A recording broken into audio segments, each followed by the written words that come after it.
শ্রীকৃষ্ণ বন্ধুরা জন্মাষ্টমীর দিন একটা নীল কাগজ নেবে, নীল কাগজে নীল পেন ইউজ করবে, কালো পেন কিন্তু চলবে না।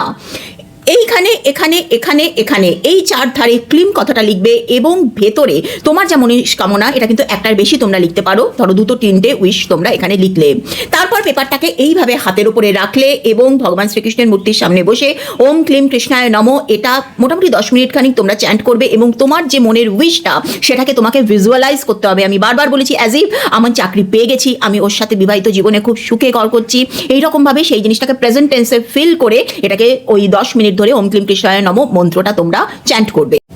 কোন সময় করবে দ্যাট ইজ ভেরি ইম্পর্টেন্ট। দেখো এইটা তোমরা যে কোনো দিনই করতে পারো, কিন্তু জন্মাষ্টমীর যে মুহূর্তটা পড়ছে 15 আগস্ট রাত 1:17 থেকে 16 আগস্ট 10:49 রাত্রি, সুতরাং 16 আগস্ট সারাদিনের যে কোনো সময় জন্মাষ্টমীর শুভ মুহূর্তে এই উইশটা তোমরা করতে। তারপর এই কাগজটার সাথে একটা ময়ূরের পালক নিয়ে, ভগবান শ্রীকৃষ্ণের তো একটা বিছানা থাকে, তার নিচে তোমরা বাড়িতে এটাকে রেখে দেবে, কেউ যেন দেখতে না পায়।